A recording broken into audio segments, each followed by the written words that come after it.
Haleluya. Puji Tuhan, kita berjumpa kembali dalam kasih dari Tuhan Yesus Kristus. Saya berharap semua dalam keadaan baik-baik, karena memang manusia selalu membutuhkan yang baik. Kita harus berjuang untuk berjumpa dengan Tuhan yang benar, karena kita sadar bahwa di dalam hidup ini bagaimana iblis terus datang dan ingin menyesatkan manusia.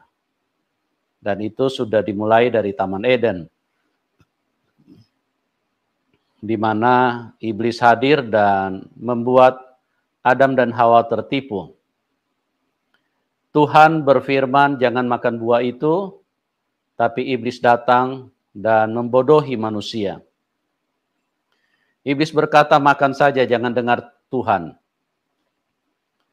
Dari sini kita melihat bahwa yang namanya penyesatan, yang namanya kebohongan itu sangat melekat dengan kehidupan manusia. Karena perjalanan dari hidup manusia diwarnai dengan sebuah tipu daya, sebuah penyesatan yang dilakukan oleh setan, sehingga manusia terjebak dengan hal yang tidak benar. Oleh sebab itu kita perlu berjuang sekuat tenaga untuk mencari kebenaran itu, ya. Karena kebenaran itu sangat langka di dalam dunia. Kebenaran sangat susah ditemukan di dalam dunia. Jadi bukan saja susah, mustahil. Karena kebenaran itu punya Tuhan. Hanya Tuhan yang benar. Tidak ada manusia yang benar. Makanya kalau kita perhatikan sidang di pengadilan itu untuk menemukan satu kebenaran sulit sekali. Perlu saksi kiri, saksi kanan, saksi depan, saksi belakang, saksi ahli, saksi, semua saksi dihadirkan. Karena ingin menggali keterangannya ini cocok enggak. Karena hakim harus melihat dari segala sudut sehingga mereka baru bisa memutuskan sebuah kebenaran. Sedangkan itu pun tidak mudah. Bahkan kebenaran yang diputuskan bisa saja adalah sebuah ketidakadilan. Dan inilah kenyataannya. Jangan bilang lagi untuk kehidupan kekal, maka kebenaran itu pasti akan sulit ditemukan karena manusia disesatkan terus oleh setan. Ya, ada banyak penyesatan-penyesatan yang dilakukan oleh iblis di dalam hidup manusia. Iblis membisikkan di dalam pikiran dan di dalam hati manusia. Masa Tuhan berkolor? Masa Tuhan mati di salib? Masa Tuhan beranak? Nah, ini adalah konsep-konsep penyesatan yang dilakukan oleh setan, dimasukkan ke dalam pikiran manusia. Oleh sebab itu, berjuanglah sungguh-sungguh karena Tuhan mengasihi manusia, supaya jangan sampai kasih Tuhan itu lepas dari dalam hidup manusia, lepas dari dalam hidup kita. Karena iblis akan terus menarik manusia untuk jangan percaya kepada Tuhan. Oleh sebab itu, kami terus berdoa dan kami menghadirkan tayangan-tayangan, kiranya apa yang dibagikan bisa bermanfaat bagi banyak orang, karena bagaimana seseorang mengalami Tuhan, bagaimana seseorang merasakan kuasa Tuhan, bagaimana seseorang mengalami kasih Tuhan, perjumpaan. Dan orang yang berjumpa dengan Tuhan bukan karena dia baik. Orang yang berjumpa dengan Tuhan Yesus bukan karena dia Kristen. Tapi justru banyak orang yang tidak mengenal Tuhan. Dan itulah Tuhan, Tuhan Yesus, Tuhan yang baik. Dia mengasihi semua bangsa, dia mengasihi semua manusia. Dan pada saat ini kita akan dengarkan sebuah kesaksian dari narasumber bagaimana kehidupan beliau yang tadinya antikris, artinya orang yang tidak percaya kepada Kristus, orang yang tidak percaya kepada Tuhan Yesus, orang yang tidak percaya Alkitab, dan juga yang tidak percaya terhadap iman yang mempercayai Tuhan Yesus. Nah, bagaimana Tuhan menyatakan diri sehingga beliau bisa diselamatkan? Kita akan dengarkan langsung kesaksian dari narasumber kita, Bapak Roni. Shalom Ya, Pak Roni. selamat sore. Selamat sore, Pak. Ya, apa kabar Pak Roni? Puji Tuhan, Pak.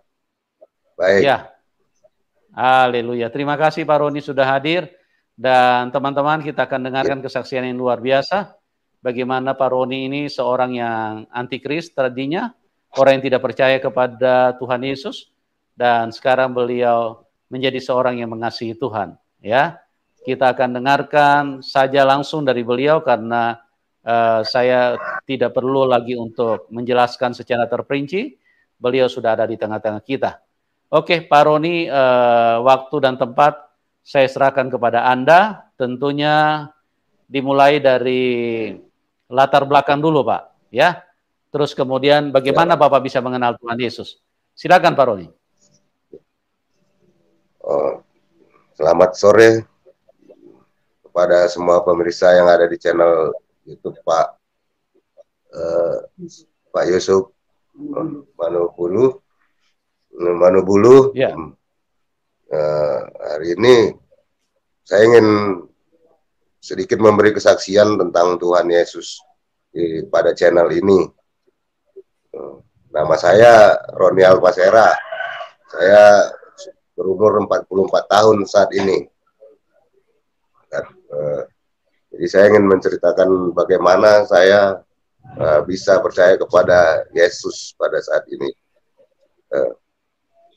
Latar belakang saya dari saya kecil sampai saya SMA itu kalau di bidang pelajaran agama saya Islam sampai saya tamat SMU. Kalau zaman saya SMU itu ya masih Islam, tapi pas saya sudah SMA saya sudah merasa nggak punya agama karena setelah dulu saya SMP ini saya pernah sangat benci kepada orang Kristen. Saya kebetulan ada dulu di dekat rumah saya itu ada sebuah gereja, nggak usah kita bilang gereja apa. Setiap hari Minggu saya cuma ngelempari gereja aja dengan batu-batu kerikil kecil-kecil supaya mereka terganggu di dalam ibadahnya, gitu. Terus satu hari ada yang memperkenalkan Tuhan kepada saya, Boru Sibuya. Karena saya nakal, satu hari saya dipanggil ke rumahnya.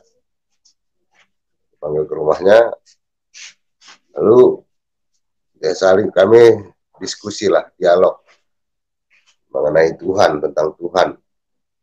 Jadi dia menjelaskan tentang Tuhan dia, saya hanya mendengarkan pada saat itu. Menjelaskan tentang kasih karunia, mulai tentang salib, kenapa orang Kristen memandang salib itu seperti sesuatu yang suci, begitu. Jadi dia waktu itu memang saya sudah tidak ingat lagi apa yang dikatakannya sekarang. Yang saya tahu dia cerita tentang Tuhan Yesus kepada saya pada waktu itu. Lalu setelah pada saat itu saya nanti hari Minggu kamu gereja ya, biar kamu lihat gimana isi gereja di dalam, katanya Berusi ini. Jadi karena saya udah merasa malu dengan khotbah-khotbahnya tadi, saya iakanlah hari Minggu itu saya ibadah ke gereja yang tadi saya lempar itu. Terus ternyata di dalam saya ngeliat, ya saya masih kaku lah karena saya nggak tahu apa-apa, saya cuma mendengarkan aja, mendengar khotbah, dengar puji-pujian, biasa saja. Lalu, tapi setelah itu iman saya sudah berubah, yang saya masih suka sekali 2 kali ke masjid gitu atau sholat, masih dari situ saya sudah nggak lagi sama sekali ke masjid juga enggak, puasa juga udah enggak, lagi kumpul-kumpul sama teman-teman ngaji juga udah enggak. Begitu aja, jadi agama udah kosong sampai saya SMA.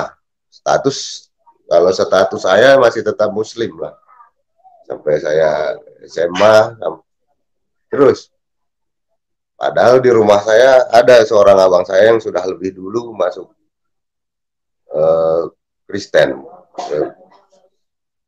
Tapi dia tidak mengajak saya untuk harus percaya kepada Tuhan yang dia sembah pada saat itu. Yang biasa aja.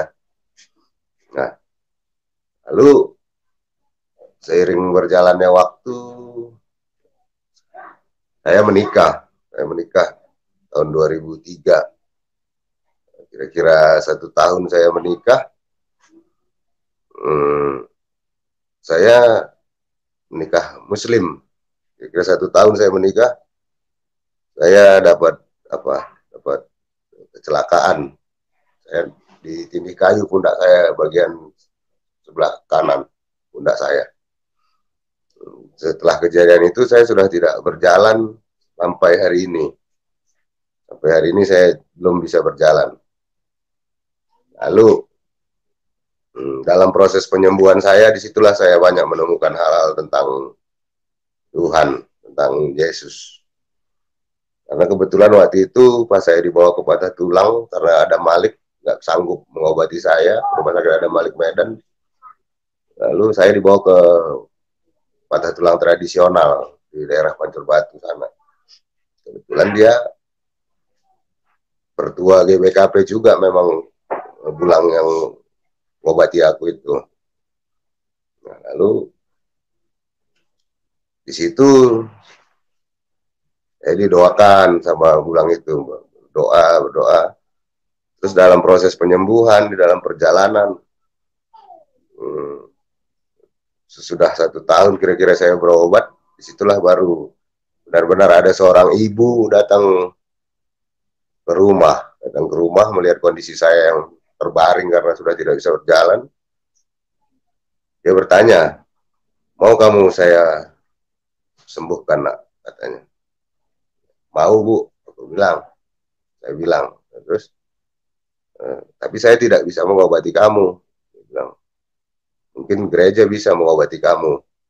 Bilang, tapi sebelum kamu gereja, dikasihnya saya satu Alkitab.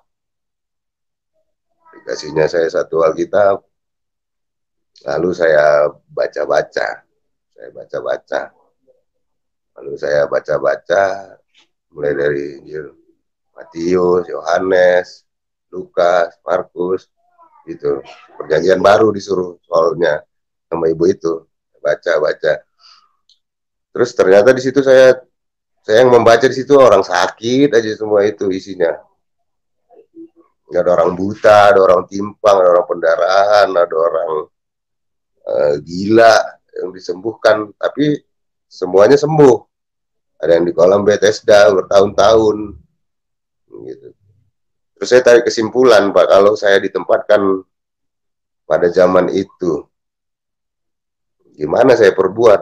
Nah, kalau zaman saya sekarang kan udah enak, udah ada mobil, udah ada motor, udah ada kursi roda dalam hati saya. Coba kalau saya dulu di zaman ini, mungkin saya nggak sanggup, saya pikir lagi. Tapi di zaman itu ada seorang penyembuh. Nah, itulah yang dibilang Yesus di dalam Alkitab yang saya baca itu. Nah, satu hari tergerak hati saya supaya saya dibawa untuk didoakanlah di gereja. Harapannya ya mengharapkan mujizat biar sembuh. Tapi dengan itu orang tua saya yang tadinya juga masih Muslim pada saat itu, jadi sudah ikut ke gereja untuk mengantar saya, mendorong-dorong kursi roda saya, bapak sama mama. Sekarang mereka sudah almarhum memang. Tapi dari saat itu dia sudah lebih rajin lagi orang tua saya ibadah karena saya masih berulang-ulang ke rumah sakit. Kadang saya cuma dikunjungi di rumah sakit, malah justru orang tua saya yang ke gereja. Nah, dari situlah transformasi itu terjadi dari Muslim ke Kristen itu. Orang tua saya lebih dulu dibaptis lagi daripada saya. Padahal awalnya karena penyakit yang saya hadapi pada saat ini. Di situ mungkin sudah dapat pelajaran kasih, sudah tahu ada seorang yang bisa kita meminta apa aja, doa kita serasa terjawab menurut saya. Nah, dari situ ya saya sudah punya keyakinan kalau orang tua saya sudah seneng. Sebenarnya saya sakit, tadinya mau doai sakit, tapi justru terbalik, justru saya bisa menyelamatkan orang tua saya dengan penyakit ini. Jadi saya merasa Tuhan punya cara yang unik untuk memanggil umatnya, begitu saja.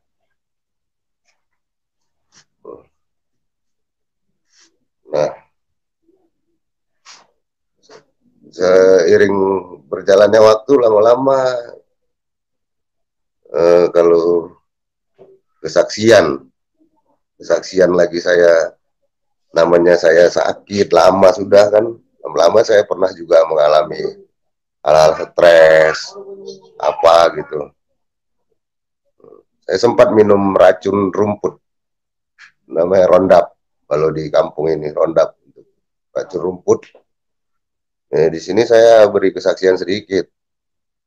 Di situ saya karena waktu itu di ladang mati semua ayam orang tua saya, ayam bapak. Saya merasa penyakit ini yang bawa semua sehingga ayam itu mati. Lalu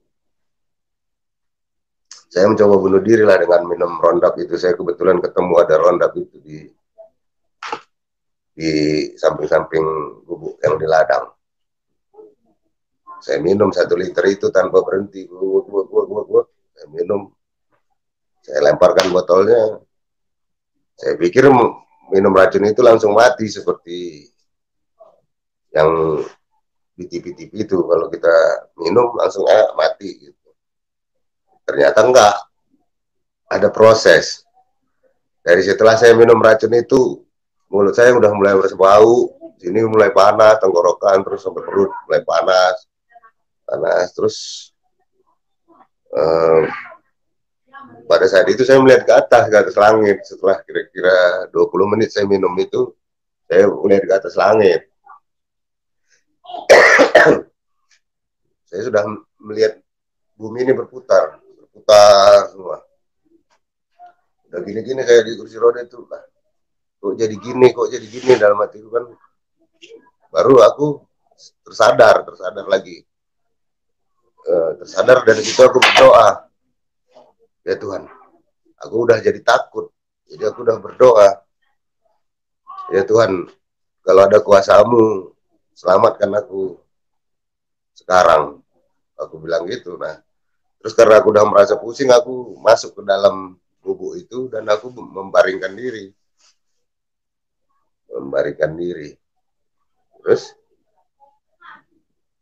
Terus pada saat itu Bapak datang gitu. Aku bilang, kita nggak usah pulang Pak.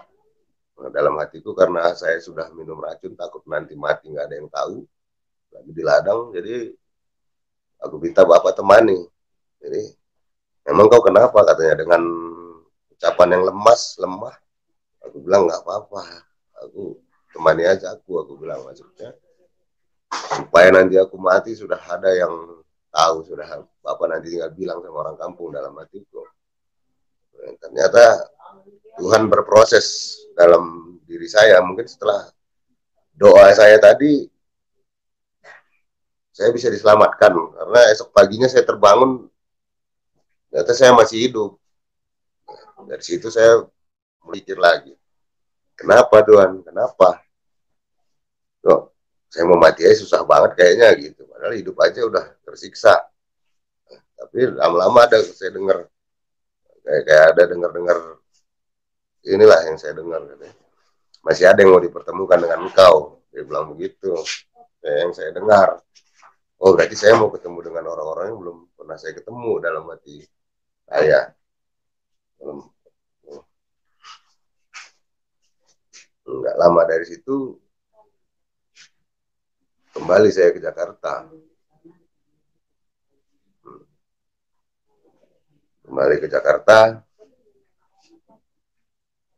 Di situ sudah masuk-masuk ke panti, saya mulai aktif, mulai menjadi penyemangat buat orang-orang panti. Saat ini saya pas sudah berangkat ke Jakarta, situ saya mulai diberkati dari tahun berapa, 2000 berapa, kedua payah sudah.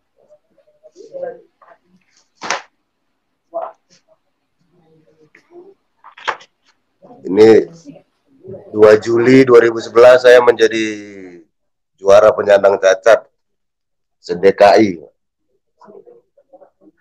Nih, ini kejuaraan Kapus Rehab Cup ke-5 2011, Kementerian Pertahanan RI, Pusat Rehabilitasi.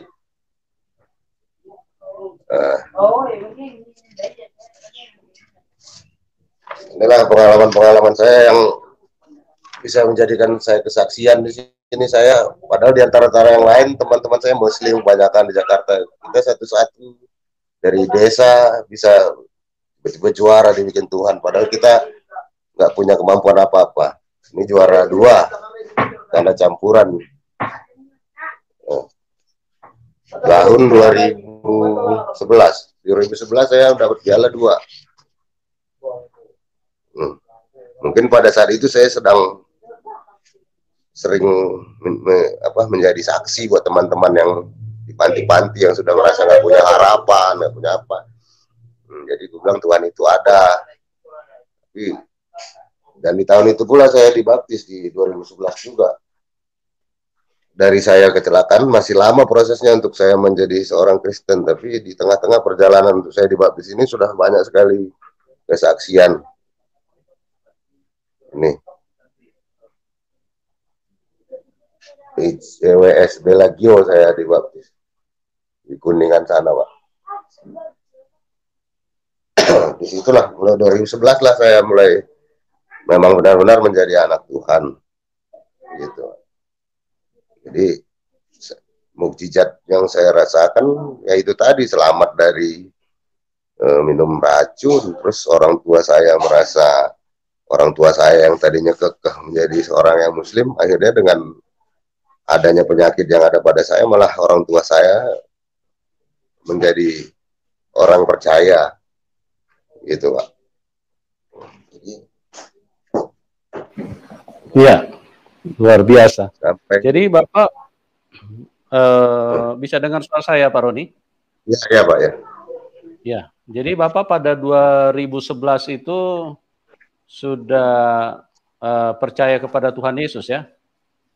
Sudah, Pak, tapi kan kejadiannya saya ini kan tahun 2004, baru saya menjadi anak Tuhan itu dari 2011-nya, sudah dibaptisnya. Oh, kejadian Bapak sakit itu 2004? Iya. Nah, 2011 itu apa yang membuat Pak Roni mau menerima baptisan? Mau ikut percaya Tuhan Yesus?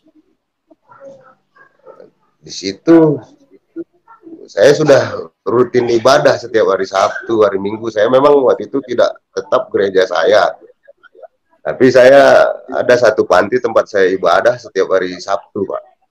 Nah, terus kadang kalau diajak ke gereja saya masuk. Itu yang akses buat saya, karena saya menggunakan kursi roda, bukannya saya malas gereja, cuman karena gerejanya nggak akses, saya nggak gereja. Gitu, Pak. Jadi sejak 2011 itu Bapak sudah yakin bahwa Tuhan Yesus itu adalah Tuhan? Iya, sudah, Pak. Karena kalau sudah kita menerima baptisan berarti kita sudah percaya. Iya. Karena pengalaman-pengalaman. Pada titik mana yang membuat Pak Roni menjadi begitu yakin bahwa Tuhan Yesus itu adalah Tuhan? Saya pernah dapat mimpi juga, Pak. Mimpinya seperti apa, Pak? Di mimpi itu saya dapat lagu, Pak. Lagu yang belum pernah saya dengar. Jadi satu hari itu saya sepertinya masuk ke dalam gereja. Masuk ke dalam gereja, yang bentuk gereja itu yang dulu saya lempari. Jadi bangkunya panjang begini, kayak gereja lama itu masih. Gerejanya panjang bangkunya. Terus Pas saya duduk di belakang, ada dua di depan saya, dua wanita nengok ke belakang, lihat ke saya. Roni katanya. Iya kan, iya bilang. Roni nggak ikut tawuran katanya. Oh enggak, kenapa katanya? Saya sudah punya lagu. Saya bilang, lagunya apa? Katanya. Yang aku nyanyi di dalam mimpi itu, aku merasa menyanyi, mengasihi, mengasihi lebih sungguh, sebab Yesus mengasihi lebih dulu. Bilang gitu, cuman itu yang saya ingat di mimpinya. Besok-besok saya terbangun, apa mimpi apa aku semalam gitu. Jadi aku tanyalah ibu yang tadi yang nyuruh aku tadi gereja itu Pak, yang ngasih Alkitab. Memang di gereja ada lagu ini, aku bilang gitu. Lagu yang gimana nak? Katanya. Mengasihi, mengasihi lebih sungguh katanya. Ah, diteruskan sama ibu itu sampai habis. Oh, ada ya, ada ya. Bilang, berarti aku dapat lagu ini dari mimpi nih dalam hatiku. Kok bisa gitu? Aduh. Sebelumnya Jadi apa Bapak mengasihi artinya? Gue berpikir loh, ternyata dulunya memang akunya brutal, berkelahi, tawuran, nggak bener lah, nggak ada yang benar pekerjaanku. sebelumnya Jadi kata Bapak Tuhan tidak pernah mengasihi dengar, lebih sungguh. Pak Roni, Ya Pak, sebelumnya Bapak tidak pernah dengar lagu itu? tidak Pak. Saya juga nggak pernah paham banyak lagu karena saya belum gereja. Paling ya, yang saya hafal waktu apa yang dia sana gereja pun saya cuma tahunya lagu persembahan. Gitu. Jadi saya nggak pernah dengar lagu itu, jadi saya bertanya kepada ibu itu. Jadi setelah dia bilang ada, dia teruskan lagu itu. Gitu. Nah, setelah Bapak tahu bahwa lagu itu ada, ternyata apa reaksi Bapak pada waktu itu? Jadi lagu itu menjadi pertanyaan sendiri buat diri saya, Pak. Karena lagu itu intinya katanya mengasihi, mengasihi lebih sungguh, katanya. Kalau mengasihi orang ini dalam hatiku harus sungguh-sungguh. Oh berarti gini maksudnya, karena mungkin dulu aku brutal, Pak. Aku dilihat orang aja mata aku nggak suka. Gitu. Jadi disuruh mengasihi. Mungkin, Pak. Oh. Seperti itu. Mengasihi orang itu sungguh. Kalau saya nih, kalau saya mau pukul tuh orang, saya pukul aja gitu, nggak pakai ngomong kalau saya udah nggak suka. Gitu. Kalau sehatnya. Jadi datanglah di mimpi lagu seperti itu kan jadi ini lagi Pak sama saya, Pak. Jadi bahan tolak ukur buat saya. Kenapa Tuhan ngasih lebih? Apa maksudnya kan gitu? Satu hari lagi, saya ada kesaksian lagi. Waktu itu saya di rumah sakit di Opnam udah kira-kira 2 bulan merawat inap di rumah sakit Umum Kabancahe. Lalu karena saya di sana nggak ada kerjaan, dulu handphone juga jarang, jadi saya cuma baca-baca Alkitab, Pak. Baca Alkitab. Ternyata setelah aku dari ibu itu bilang aku suruh baca-baca Alkitab itu saya rasa sudah ada 4 kali saya tamatkan, Pak. Tapi mungkin saya nggak lupa ayat-ayat itu dari ujung mana ke ujung mana, saya lupa. Tapi saya ingat saya sudah ada 4 kali saya sudah baca Alkitab itu selesai, Pak. Dari saya sakit. Terus satu hari di rumah sakit itu setelah saya baca Alkitab saya tertidur, kayaknya tertidur sudah lama. Di dalam mimpi itu saya merasa di satu kampung. Terus ada yang memukul saya di samping pundak saya. Hai Roni, katanya. Ya bang, aku bilang di mimpi itu. Dia tunjuk, kau tahu kampung itu, katanya. Iya bang, kenapa bang? Kampung itu. Di kampung itu kau bisa minta apapun. Kau mau kaya, mau hebat, mau kebal, semua bisa di kampung itu, katanya. Baru terakhir dia bilang, bahkan Roh Kudusmu sendiri pun bisa kau panggil, katanya. Nah, kayak gitu. terbangun saya pagi-pagi. Pada saat itu saya kira-kira sakit 6 bulan, Pak. Setelah kejadian saya masih pakai kateter. Jadi itu penyakit yang paling saya benci. Penyakit yang paling saya benci karena kateter itu harus diganti seminggu sekali, paling lama 10 hari sekali. Itu paling saya benci, ya, penyakit. Terus setelah malam itu saya mimpi, saya pagi kata perawat, "Bang, nanti sebentar lagi Pak Roni mau ganti kateter," katanya. Terus saya bilang, "Iya, suster, sebentar lagi kita ganti." Tapi setelah dicabut, saya bilang jangan dipasang dulu. Soalnya semalam saya mimpinya aneh ini. Dia bilang, "Masa," katanya, "Roh Kudus semua kepanggil?" Katanya gitu dalam hatiku. Soal aku kan jahat, nggak mungkin. Roh Kudus itu kan roh suci, nggak mungkin Roh Kudus bisa bersatu dengan yang jahat. Dalam hati saya, Pak, hitam nggak mungkin bercampur dengan yang putih dalam hatiku. Terus kira-kira dicabut lah kateterku, kira-kira duduk aku 15 menit seperti ada yang mau keluar. Ternyata saya mau buang air kecil pada saat itu, dan saya ketawa pada saat itu. Ternyata inilah arti mimpi itu. Dari saat itu, Pak, walaupun tidak lancar sekali, saya sudah bisa buang air kecil, nggak pakai kateter lagi mulai semenjak saat itu. Itulah kesaksian saya, Pak. Makanya saya tertarik akan Tuhan Yesus. Tuhan Yesus bekerja, Tuhan bekerja secara unik kepada saya. Mungkin bukan penyakit saya yang masih belum sembuh sekarang, tapi orang tua saya udah selamatkan. Itu jadi kebanggaan sendiri buat saya, Pak.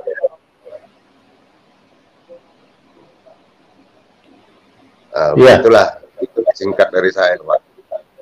Walaupun berbalik gitu ceritanya. Iya. Ya. Oke, terima kasih Pak Roni atas kesaksiannya, dan Pak Roni adalah satu pembuktian bagaimana Tuhan Yesus itu adalah Tuhan yang baik, ya. Dulu Pak Roni ini suka melempari gereja, dan pada saat beliau terkena penyakit yang membuat beliau tidak bisa berjalan, Tuhan Yesus datang kepada Pak Roni dan menyembuhkannya. Bagaimana Tuhan menyatakan kuasanya, ya, menyatakan kasihnya. Dan di sini kita melihat bahwa Tuhan Yesus itu bukan kelas manusia. Banyak orang berpikir bahwa Tuhan Yesus itu manusia. Mereka tidak mengerti karena disesatkan setan. Karena mereka melihat Tuhan Yesus mengenakan tubuh manusia. Padahal mengenakan tubuh manusia itu hanya untuk proses penebusan. Tapi karakter atau hakikat daripada Tuhan sebagai Elohim atau sebagai Allah itu tidak pernah lepas. Karena apa? Karena kasihnya. Ya, Pak Roni ini tukang lempar gereja dulu. Kalau bukan Tuhan, kalau hanya sekedar manusia, ya, tidak mungkin Tuhan Yesus mau menyelamatkan, tidak mungkin Tuhan Yesus mengasihi dan mau melakukan mujizat pertolongan kepada hidup beliau. Paling kalau dia Tuhan satu kelompok, paling Tuhan Yesus bilang, biarin saja, dulu kau lempar-lempar gereja, umatku beribadah, kau ganggu. Nah, tapi Tuhan Yesus suatu pembuktian bahwa dia adalah Tuhan semua manusia. Dia datang untuk menyelamatkan semua manusia, termasuk Pak Roni. Jadi kita yang berdosa, kita yang hidup tidak benar, kita yang hidup aneh-aneh, ya, tukang berkelahi, sama seperti Pak Roni, Tuhan Yesus mengajarkan kasih, mengasihi.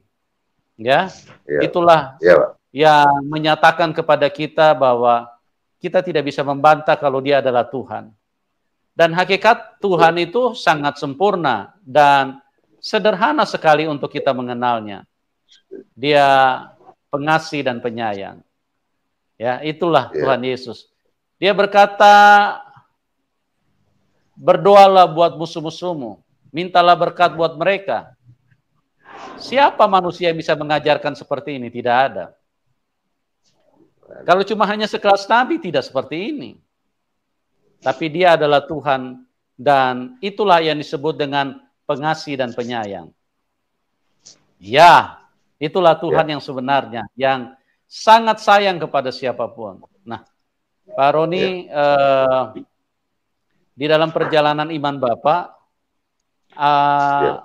apakah setelah Bapak percaya Tuhan Yesus, bagaimana tantangan yang Bapak hadapi? Misalnya, mungkin Bapak ada yang tidak sukai atau membenci atau apa? Kira-kira seperti apa tantangan setelah Bapak percaya Tuhan Yesus? Iya Pak. Nah, saya kan ini kan tadi 2011 ini kan saya dibaptisnya di Jakarta. Jadi saya Kristennya ini mulai di Jakarta lagi, istilahnya. Nah, di Jakarta ini saya kan banyak kawan-kawan yang tadinya tahu saya Islam, kok sekarang saya kan dengan kondisi saya nggak pernah ke masjid lagi. Bahkan mereka lihat saya udah ke gereja, gitu. Ya. Tantangannya ya gimana ya? Sebenarnya saya nggak merasa tantangan, justru saya merasa tertantang untuk menyebarkan Injil kemudian kepada teman-teman yang tadinya masih ini. Kok lu lain ya, Ron? Kok kamu kok lain ya Kristennya? Kok nggak kayak Kristen yang itu, kaku gitu. Jadi karena aku punya dua pemahaman agama, walaupun sedikit, istilahnya seperti Islam terus Kristen, nah, jadi aku bisa menerangkan mereka siapa gitu, Muhammad. Jadi aku mencampur-campurkan agama Islam dan Kristen supaya tidak ada terjadi bentrok. Jadi akhirnya mereka terterima. Oh gitu ya Kristenmu ya, dibilang gitu akhirnya Pak. Tantangannya ya gitu, kadang orang tanya karena kita nggak bisa menjelaskannya, dia jadi kesal. Tapi kalau kita bagus kita jelaskan, dia akhirnya bisa menerima, bisa ngerti. Gitu loh Pak. Oke, jadi luar biasa saya nggak ragu untuk cerita siapa apa agamamu, gimana ke gereja gitu, udah nggak segan lagi. Iya, jadi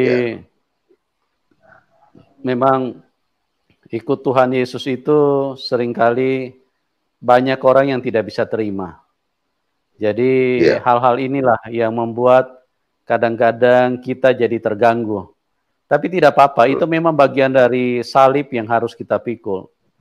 Karena banyak orang yang tidak mengenal Tuhan Yesus, mereka suka menghina Tuhan Yesus, mereka suka merendahkan, mereka suka mengata-ngatai yang tidak pantas, mereka mengatakan kafir lah. Menjadi bahan olok-olokan gitu.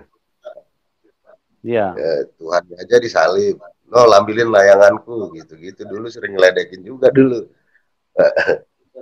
Iya. Akhirnya kita kembali ke dia. Iya, memang begitulah. Tapi yang penting kita percaya bahwa Tuhan Yesus itu adalah juru selamat. Ya. Kita menerima kasih karunia Tuhan, itu adalah anugerah terbesar di dalam hidup kita. Bahkan itu lebih berharga daripada semua harta dunia. Karena harta dunia hanya sementara.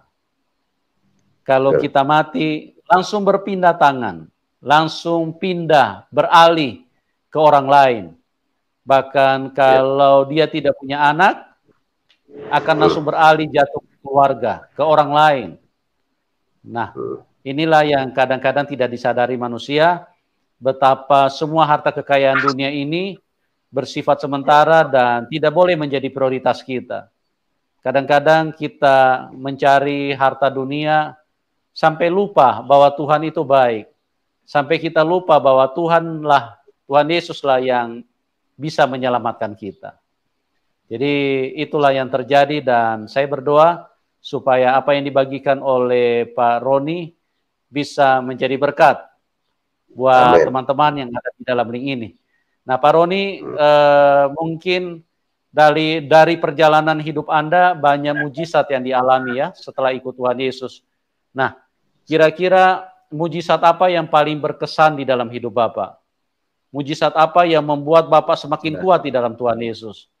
Bapak bisa ceritakan mungkin satu saja. Itu tadi lah. Kira-kira mujizat apa yang paling membuat Bapak yakin seyakin-yakinnya bahwa ini adalah Tuhan? Silakan, Pak. Ya, itulah Pak yang waktu saya sakit di rumah sakit itu kan saya baca-baca Alkitab aja. Itu saya semenjak sakit, semenjak ditindihkan itu saya tidak bisa buang air kecil. Jadi saya harus pakai kateter, dan itu penyakit yang paling saya benci. Karena tubuh kita dipegang-pegang orang. Terus yang pegang itu ganti-gantian, dia dalam seminggu sekali, 5 hari sekali itu harus ganti kateter tuh. Yang lain sudah ganti yang megang. Itu yang saya benci. Jadi saya bermohon doa sama Tuhan, kalau bisa sembuhkan saya supaya saya nggak kencing-kencing lagi, nggak pakai kateter lagi gitu, karena dimasukkan kateter itu pun sakit buat saya. Itu. Terus itulah di dalam mimpi saya didatangin seseorang itu, dia manggil nama saya, Roni, kamu tahu kampung ini? Kampung, ya bang, kampung itu kamu bisa ngapain aja, kamu kaya, miskin, hebat, kebal. Dalam hatiku itu kan carianku selama ini. Aku kan so jago, so pengen kebal, bahkan dulu ke Banten-Banten nyari ilmu. Itu. Bang tawuran, so jago. Nah, tapi terakhirnya yang bikin saya bingung, bahkan Roh Kudusmu pun bisa kamu panggil, dia bilang. Nah, di situ saya bertanya-tanya lagi dalam hati saya, oh Roh Kudus, Roh Kudus, Roh Kudus. Roh Kudus kan roh suci, nggak mungkin bersatu sama seorang yang brengsek, yang berantem, tukang tusuk, yang mabuk-mabuk, gitu. Itulah. Tapi akhirnya Tuhan bekerja dengan tiba-tiba saya duduk kira-kira 15 menit, 20 menit. Setelah kateter dicabut, rasanya ada yang mau keluar dari tubuh saya. Ternyata saya mau kencing, walaupun nggak lancar, sampai sekarang memang nggak lancar. Yang pasti saya sudah tidak lagi ditolong orang untuk buang air kecil, ataupun ditolong kateter. Puji Tuhan, Pak. Itu kesaksian saya, Pak. Ya, luar biasa. Itulah mujizat yang terjadi, bagaimana Tuhan Yesus membuktikan bahwa Dia Maha Kuasa. Karena kalau tidak ada mujizat berarti Dia bukan Tuhan yang Maha Kuasa. Karena apa? Karena manusia perlu bukti. Di dalam dunia ini perlu bukti. Apalagi untuk kekekalan, apalagi untuk kehidupan kekal. Bagaimana kita tidak perlu bukti? Jadi kalau tidak ada bukti, bagaimana mujizat terjadi di dalam hidup kita? Bagaimana mungkin kita bisa meyakini bahwa ini adalah Tuhan yang benar? Nah, itulah yang terjadi dengan seorang Roni yang mengalami kuasa Tuhan, yang mengalami kasih Tuhan, yang mengalami mujizat Tuhan, sehingga hidupnya sekarang menjadi seorang yang mengasihi Tuhan. Tadinya suka lempar-lempar gereja, bahkan terlibat dengan kenakalan, hal-hal yang kurang baik, tetapi setelah berjumpa Tuhan Yesus, hidupnya diubahkan. Oke, terima kasih buat Pak Roni atas kesaksiannya yang luar biasa, yang memberkati kita. Saya berdoa supaya Bapak terus setia dan bisa menjadi berkat bagi banyak orang. Dan juga terima kasih buat teman-teman yang sudah menyaksikan acara ini. Bagi Anda yang diberkati, yang mau dukung Pak Roni, silakan. Nanti nomor rekeningnya kami taruh di layar deskripsi. Oke, buat semuanya, terima kasih dan Tuhan Yesus memberkati kita semua. Sampai berjumpa di dalam program selanjutnya dan salam kemenangan. Amin.